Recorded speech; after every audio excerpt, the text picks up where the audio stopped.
by your courage and conviction.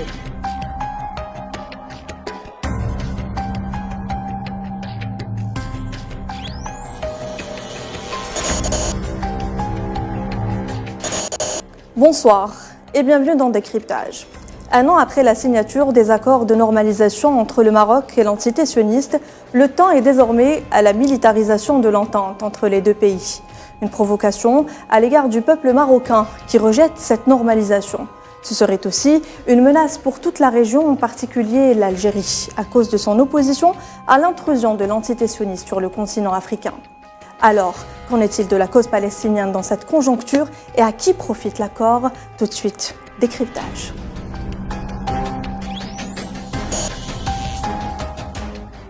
Bonsoir et bienvenue à nouveau à la table de décryptage ce soir. Sofiane Baloudi, vous êtes notre journaliste, spécialiste des questions géostratégie et géopolitique. Bonsoir Sofiane. Bonsoir Nabila.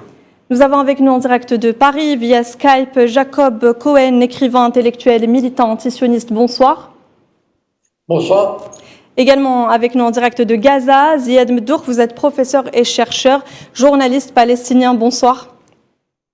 Bonsoir Nabila, bonsoir l'Algérie. Bonsoir à vous.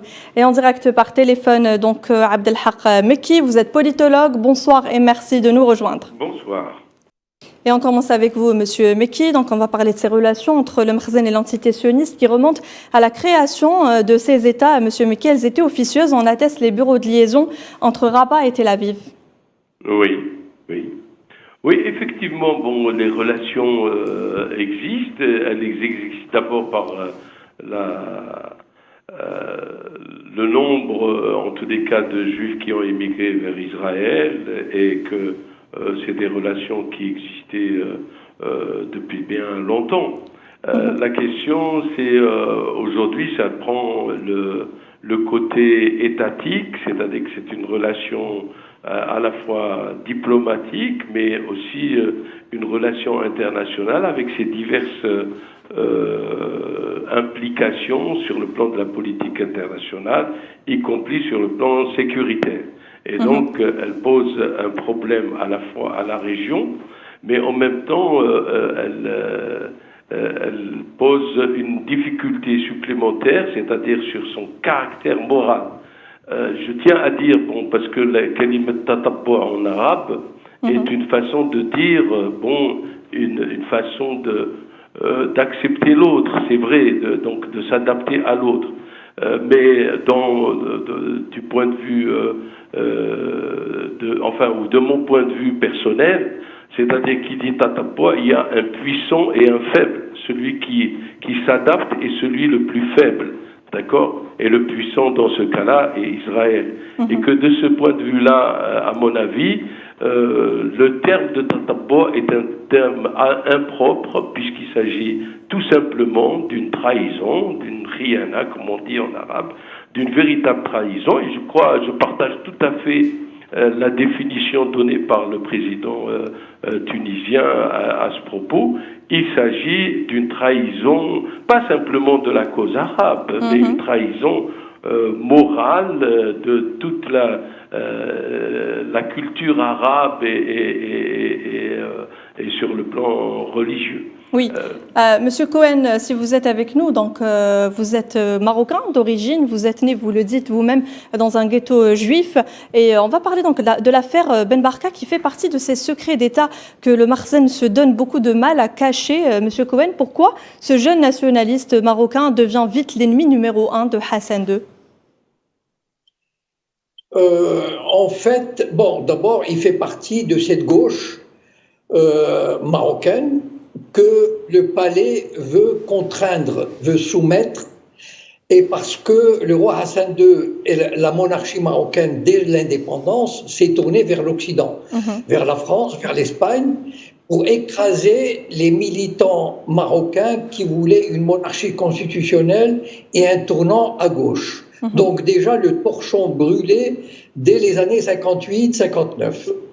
Et le roi ne voulait pas de militants de gauche comme Ben Barka, qui est parti du Maroc pour mener un combat tiers-mondiste.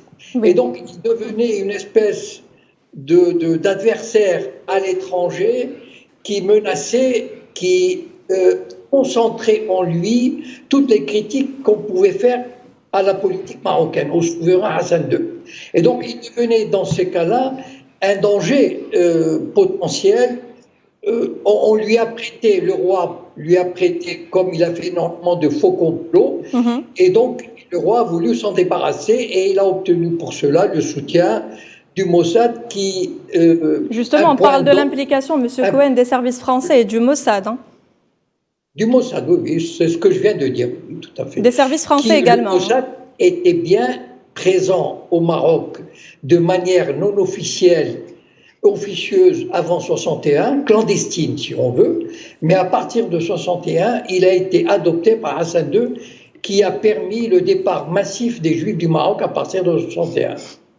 Justement, nous allons faire un bref retour de cette historique entre les relations entre le Royaume du Maroc et l'entité sioniste dans ce court reportage signé Safwan Spensabali.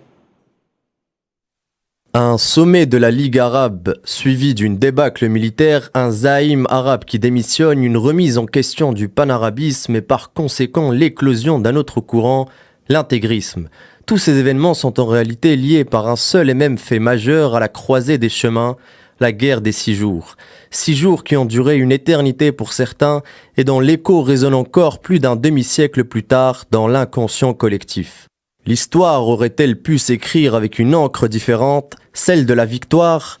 Les éléments de réponse se trouvent peut-être 2 ans avant la guerre que l'on surnomme la Naksa. Un sommet arabe a eu lieu à Casablanca en 1965 où le roi Hassan II accueille ses homologues des pays arabes. Certains invités ne sont cependant pas sur la liste officielle. Des agents du Mossad sont conviés pour enregistrer les conversations des invités dans le but d'aider les Israéliens dans la préparation d'une guerre contre l'Égypte de Nasser et ses alliés. Longtemps resté une légende, ces événements ont été confirmés par la chaîne internationale israélienne I24, qui est entrée dans les détails de la petite histoire qui a changé la grande histoire. Absolument. Le Mossad va donc préparer cette opération en amont de la conférence.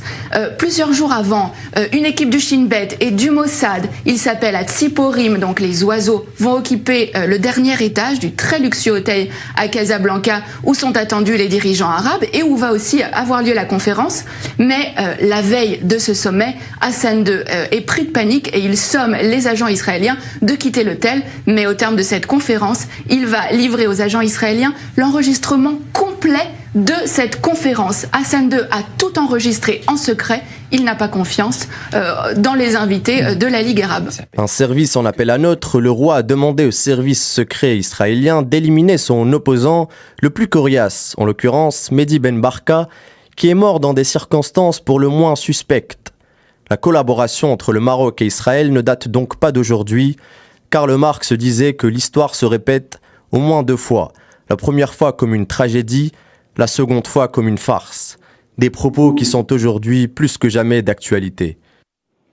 Voilà donc pour l'historique avec nous. Donc, Monsieur Medoucha, comment les Palestiniens à Gaza suivent ou vivent ce rapprochement israélo-marocain ? Écoutez, d'abord, bonsoir et merci pour votre chaîne, pour cette invitation. Et j'aimerais bien, à cette occasion, à l'occasion de la Journée internationale de solidarité avec le peuple palestinien, saluer donc l'Algérie, président, peuple et gouvernement pour son soutien donc à la cause palestinienne. Le président Abdelmajid Tebboune est le premier président et le seul président arabe qui a fait une déclaration officielle pour montrer la continuité de la solidarité. Donc, pour revenir à votre question sur les relations, malheureusement, ces relations ne sont pas nouvelles, c'est numéro 1. Pour nous, les Palestiniens, c'est une honte, une trahison historique à la cause palestinienne et à la cause arabe. Et troisième chose, et c'est ça le plus important, c'est cette normalisation qui est devenue officielle actuellement avec des visites, avec des signatures des accords bilatéraux dans le domaine militaire et économique et les visites communes entre les 2 pays, malheureusement, montrent un peu la poursuite et la continuité de deals de siècles refusés par tous les Palestiniens, refusés par la population arabe. Je pense, j'aimerais bien saluer le courage de la population marocaine qui est sortie dans la rue pour dénoncer cette normalisation et pour montrer donc le soutien du peuple marocain digne la cause palestinienne.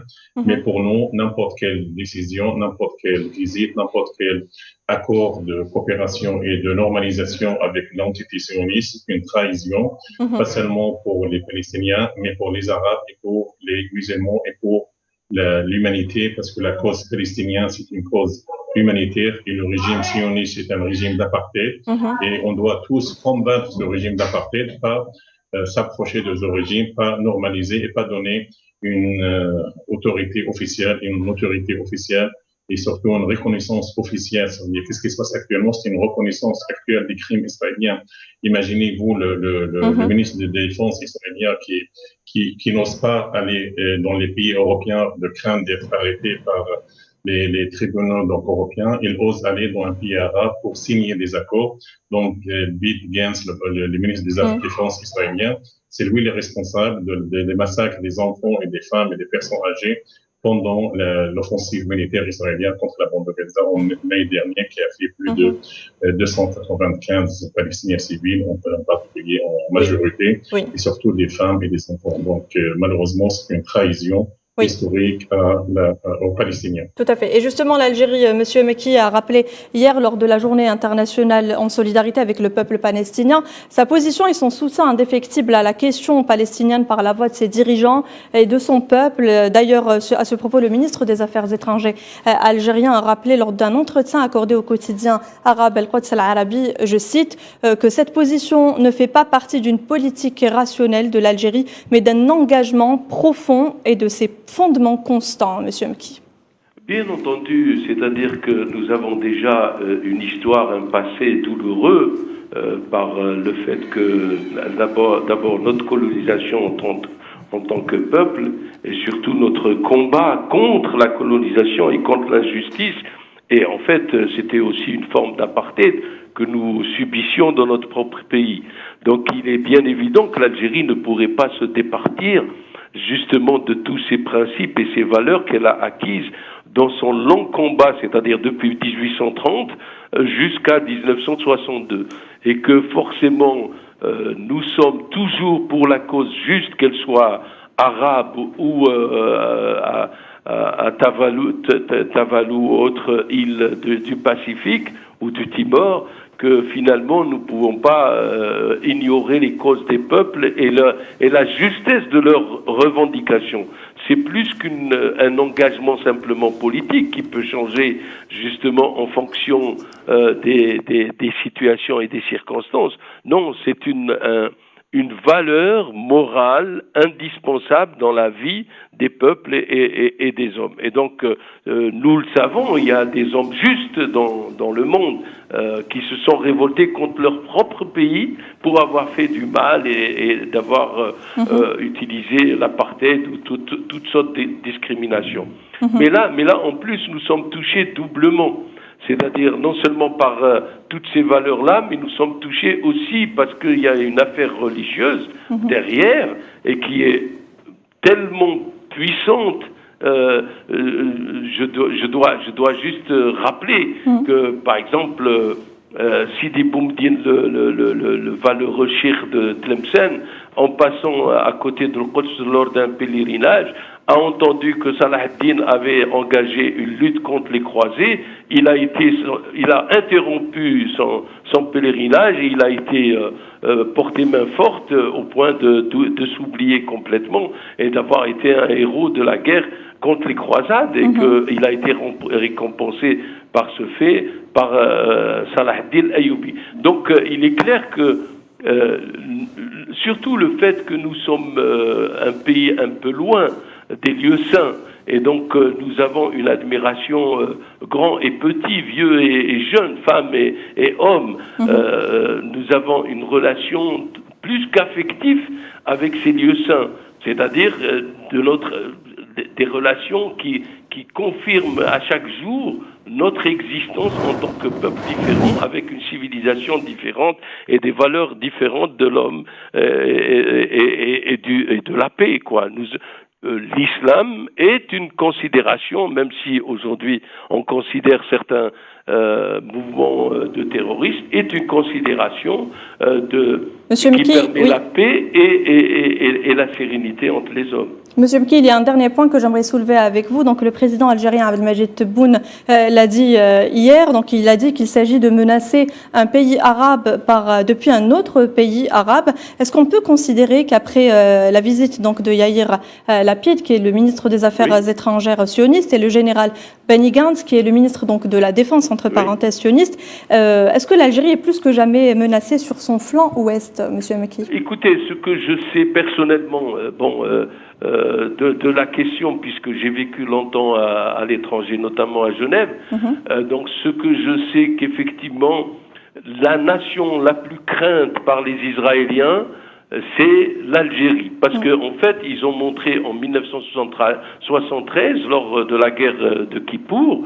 d'octobre 1973, ils ont montré leur ardeur au combat. Et qu'il est vrai que nous avons mené un combat de 7 ans contre une des plus grandes puissances du monde, qui est la France. Et donc, c'est clair que l'art militaire des Algériens est assez réputé, en plus de leur abnégation de vouloir atteindre des objectifs.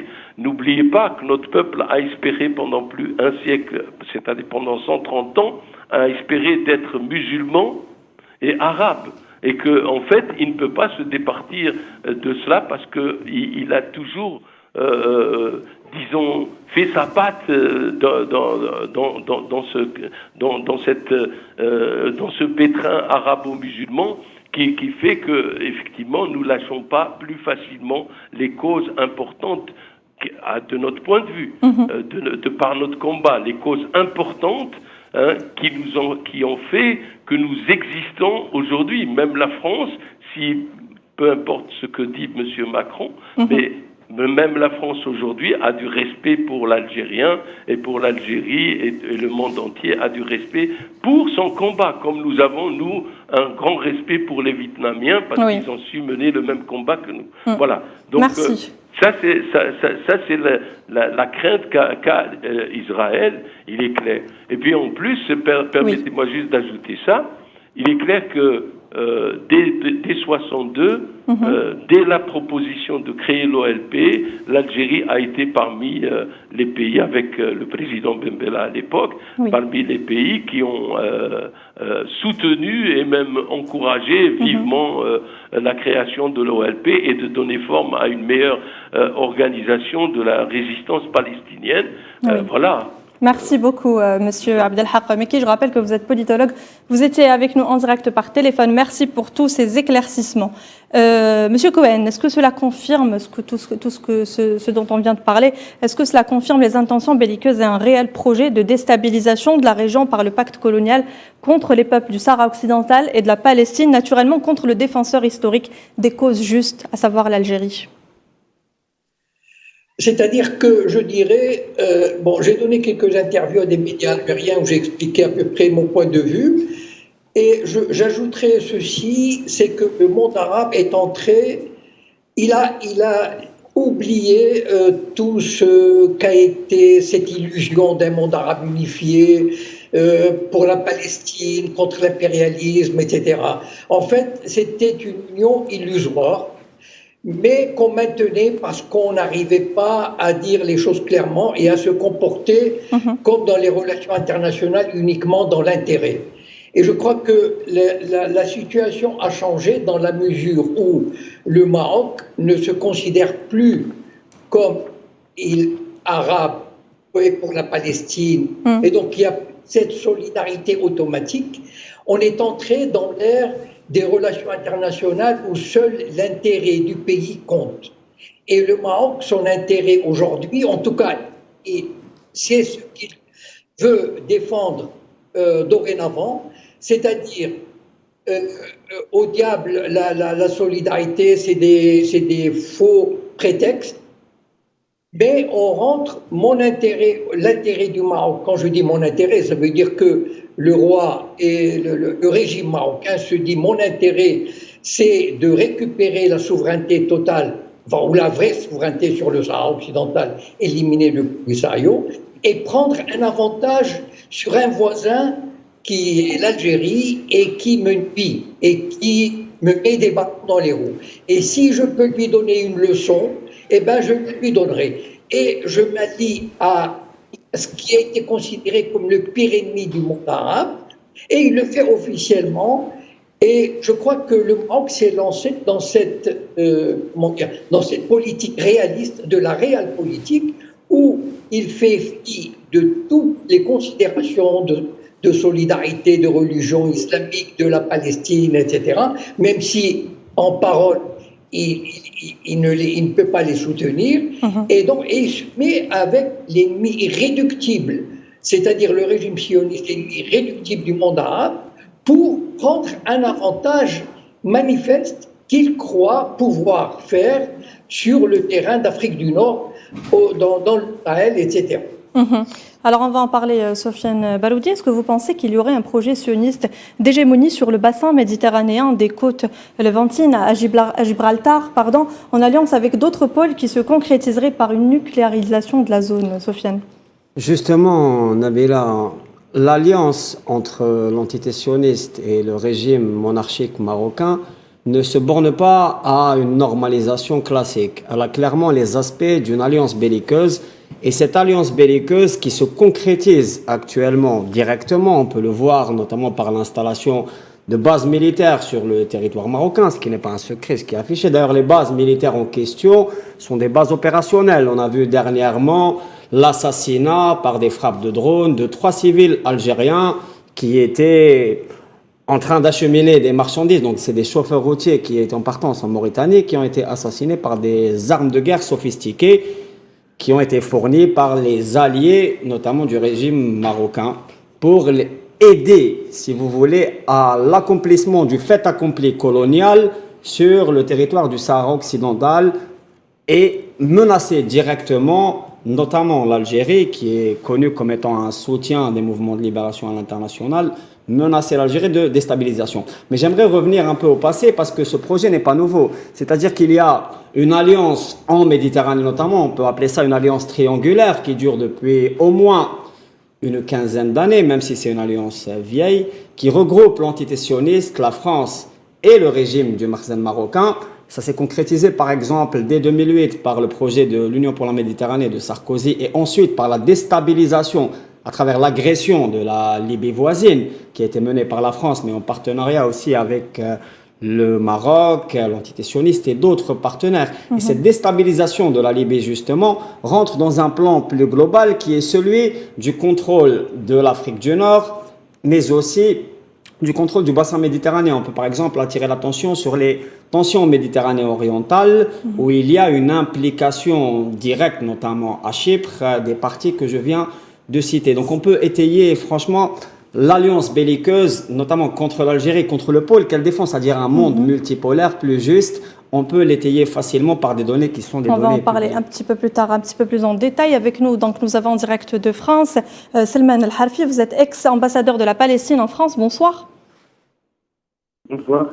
Merci de nous rejoindre. Donc, on va parler de l'Union européenne qui est officiellement pour une solution à 2 États, vous le savez.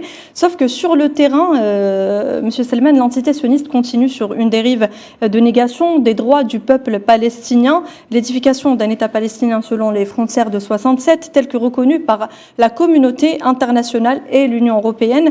Quelle est votre action en tant que représentant de l'OLP en France pour que l'Union européenne, justement, respecte ses engagements internationaux ?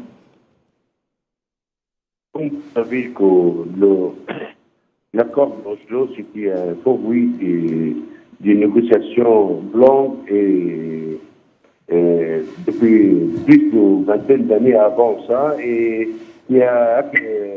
on a conclu un accord qui a signé qu'Israël a violé cet accord-là et c'est un consensus. La solution de 2 États, c'est un consensus international. Ce n'est pas une solution palestinienne ou bien solution arabe, mais c'était une solution, une consensus international qu'Israël il a la solution de 2 États. Malheureusement, avec tout l'appui occidental en général, et en particulier les États-Unis et certains pays de l'Union européenne, Israël a réussi à détruire cette solution en assassinant les dirigeants israéliens qui ont signé cette général Rabin, et en plus, plus tard, c'est d'augmenter les colonies et en plus la politique de déracinement du peuple palestinien, la destruction des maisons, l'expansion territoriale.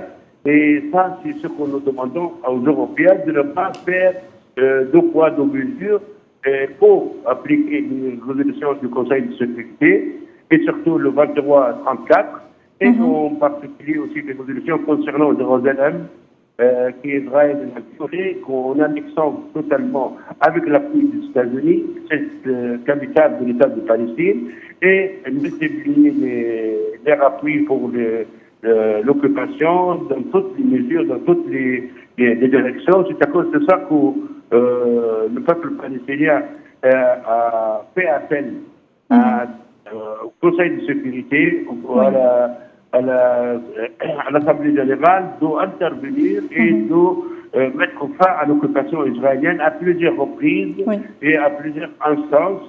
Malheureusement, dans l'absence de sanctions contre cette identité sioniste, contre l'État d'Israël, Israël continue cette politique d'apartheid en Palestine et continue son agression contre le peuple palestinien, c'est l'assassinat des enfants, l'acquisition du territoire et en plus de ça, c'est l'extermination des biens du Palestinien. Monsieur El-Harfi, quel serait selon vous donc l'enjeu de la question palestinienne pour les grandes puissances?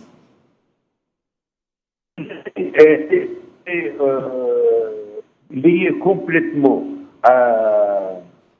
entre les pays superpuissances européens qui s'appuient Israël. Israël, sans l'appui et sans l'aide des forces occidentales, elle ne peut pas agir comme ça. Et c'est à cause de ça que nous demandons à l'Europe de ne pas faire le deux poids, deux mesures. Et il faut absolument être clair dans cette politique envers l'État envers les Palestiniens et aussi bien envers Israël. Nous, on n'a pas besoin de déclarations vides et sans action au terrain. Les Palestiniens, c'est vrai, ils ont besoin d'une aide économique et d'une aide politique, mais le plus essentiel, c'est de mettre fin à l'occupation. Nous ne voudrions pas qu'ils vont aller administrer l'occupation, mais de mettre fin à l'occupation. Ziad Mdour, vous voulez peut-être intervenir sur la même question. Donc, on sait que les pays arabes ont lâché la Palestine aujourd'hui. Elle a pour seul soutien indéfectible donc l'Algérie. Vous pouvez réagir si vous voulez.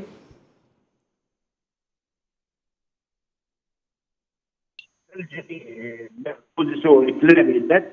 L'Algérie, c'était en tête de toute, à travers l'histoire et à travers les années, qui était claire et nette dans sa position d'appui à la lutte du peuple palestinien pour la libération des territoires palestiniens et pour l'établissement de l'État en Palestine et pour la solution de deux États. Et il était toujours grand appui à la cause palestinienne, soit au niveau présidentiel, au niveau du gouvernement, au niveau des populations, et la position algérienne était très claire et très nette, et c'est à cause de ça que nous sommes toujours fiers de la position algérienne, de sa comportement vers le peuple palestinien. Alors, Monsieur Mdour, vous n'avez peut-être pas entendu ma question. Je voulais vous faire réagir sur cette question donc palestinienne pour les grandes puissances. Moi, je confirme qu'est-ce qu'il vient de dire, Monsieur l'ambassadeur, Monsieur Salman Al-Kharfi, qui vient de saluer, donc depuis la bande de Gaza. Donc, nous partageons les mêmes idées que malheureusement la cause palestinienne, elle est une cause maintenant oubliée, marginalisée par les puissances internationales. Sous prétexte d'une crise sanitaire, des intérêts avec l'entité sioniste, le plan de normalisation, le plan de guide de siècle de Trump. Je pense que la nouvelle direction américaine, il n'a pas su imposer donc un plan de paix résultat de la poursuite de souffrance des Palestiniens, les Palestiniens qui souffrent partout. Donc, les Palestiniens de Gaza qui souffrent d'un blocus israélien inhumain, les Palestiniens de la Cisjordanie qui souffrent de l'apartheid, de murs d'apartheid, de l'accélération de la colonisation de checkpoints, de l'assassinat quotidien des Palestiniens de civils, les Palestiniens de 48 qui souffrent de régime d'apartheid, les Palestiniens d'exil qui souffrent dans les camps de réfugiés. Je pense que la cause palestinienne n'est pas devenue une priorité pour les puissances internationales, ni moins donc la population et la solidarité internationale est confirmée donc que la population civile partout dans le monde et l'a confirmé hier à travers les manifestations dans plus de 120 pays en solidarité avec le peuple palestinien. Et solidaires de bonne volonté, ils ont montré que la cause palestinienne restera toujours une priorité pour ces gens et est une cause de justice. Mais pour les puissances internationales, je pense le moment il est venu pour que la communauté internationale prenne ses responsabilités. Je pense que le conflit israélo-palestinien, il n'est pas devenu un conflit interne, il est devenu un conflit international, malheureusement. Pourquoi? Parce que il y a justement des puissances internationales, en l'occurrence les États-Unis, l'Europe et donc le Conseil de sécurité qui participent à imposer donc aux Palestiniens un pseudo-plan de paix. Or, les Palestiniens ils ont cru en ce processus de paix. Maintenant, après presque 40 ans d'Oslo, et ils se trouvent donc isolés. Et même la création la solution à deux États, ça veut dire qu'elle est devenue utopique parce que la colonisation, elle n'a rien laissé pour les Palestiniens.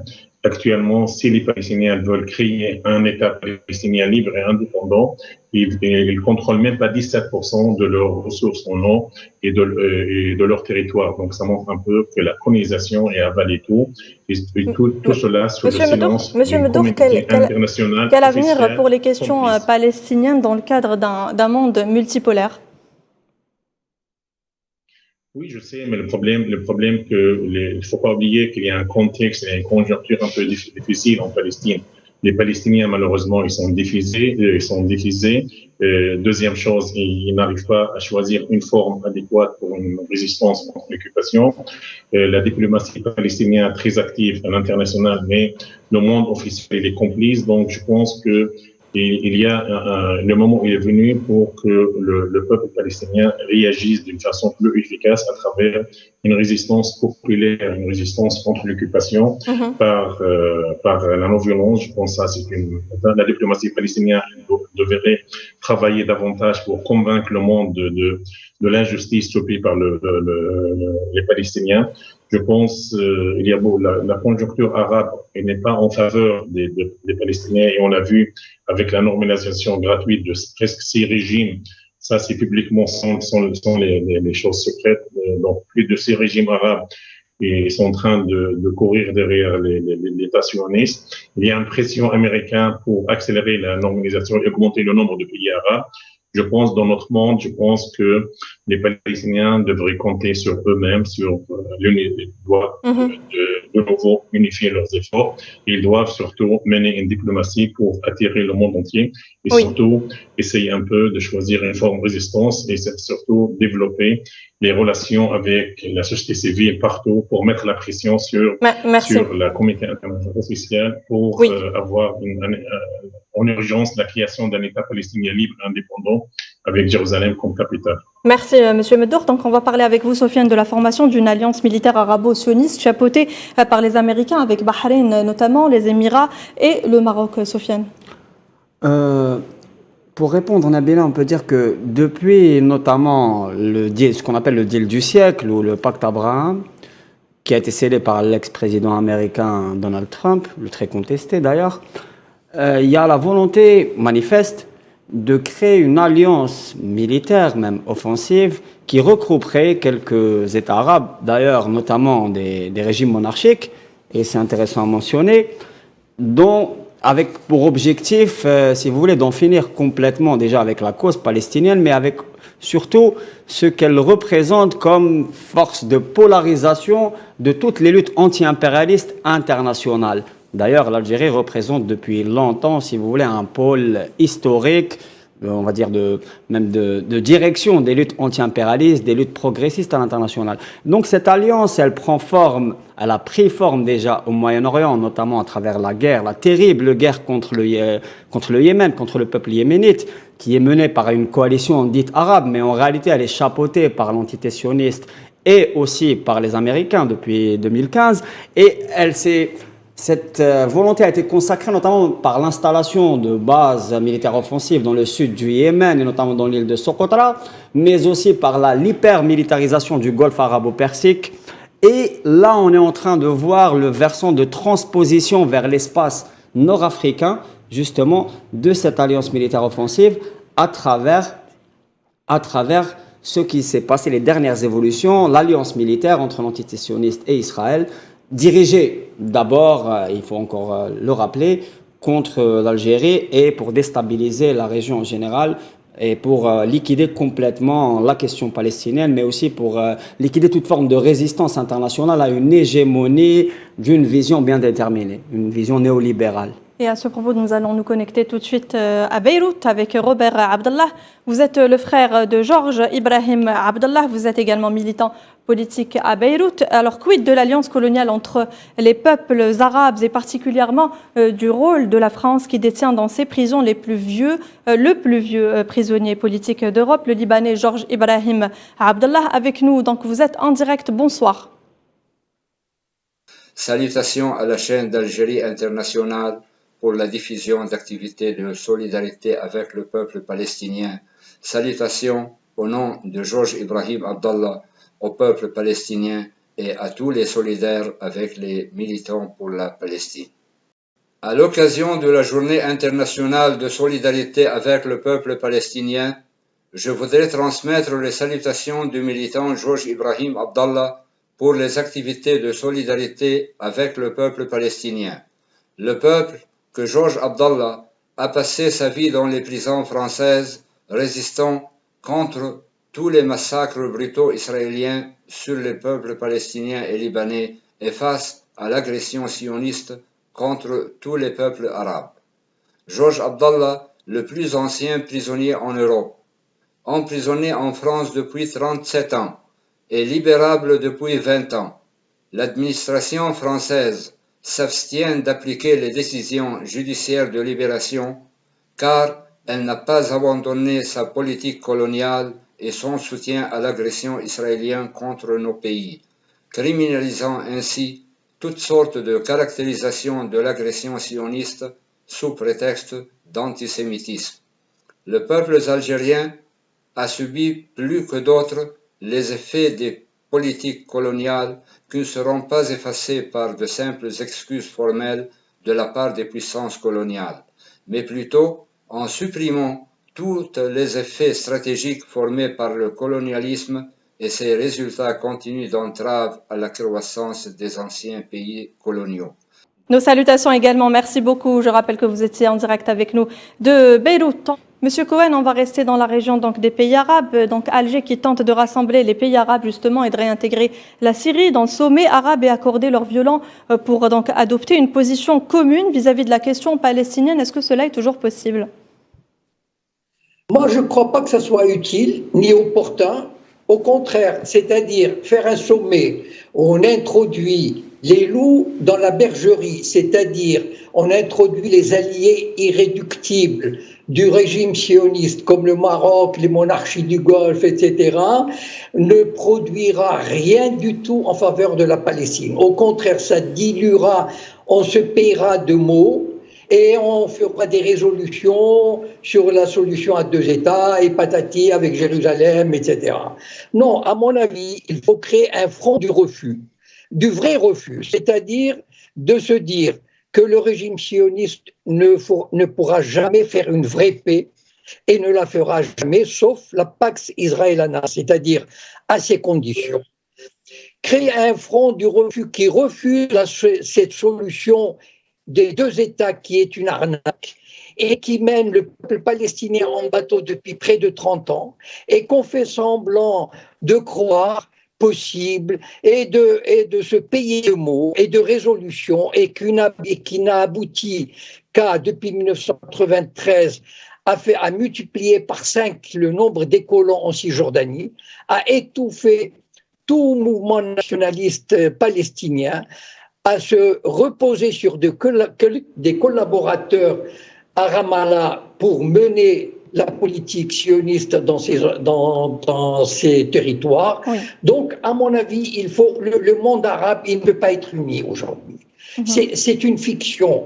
Donc, il faut se séparer, il faut créer un front du refus, c'est-à-dire politique, social, culturel, etc. Et se dire non, nous n'allons plus jouer ce jeu, nous n'allons pas nous faire berner. Voilà. Notre journaliste Sofiane Baroudi voudrait donc interagir avec vous, Monsieur Cohen. J'aurais une question à vous poser par rapport à la nature fasciste du régime sioniste, notamment ces dernières années qui se concrétisent de plus en plus. On sait que l'extrême droite contrôle complètement les rouages. Il y a une montée vertigineuse aussi de l'extrême droite en Europe et il y a une sorte d'alliance fascisante qui est en train de se mettre en place. Est-ce que vous pensez qu'on est déjà dans ce qui est qualifié comme le clair-obscur qui peut donner naissance à la bête immonde et qu'est-ce qu'on peut faire justement pour essayer de construire un front, disons-le, antifasciste et antiraciste pour barrer la route justement à ce qui a l'air d'être un projet effrayant qu'on a déjà vu à la veille de la Seconde Guerre mondiale? C'est une question qui est adressée à qui? À vous, Monsieur Cohen. Ah oui, d'accord.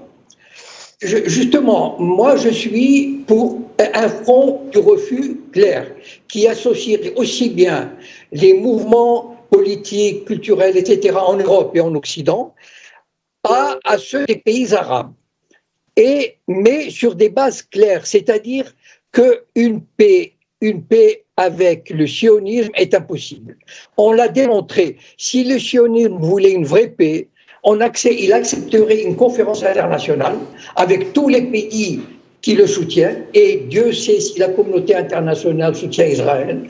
Et donc, s'il acceptait une conférence internationale pour poser les bases d'une paix véritable, à ce moment-là, on dira qu'on peut avancer vers la paix. Or, agiter une conférence internationale aux yeux du régime sioniste, c'est agiter le chiffon rouge. Il n'en a jamais voulu.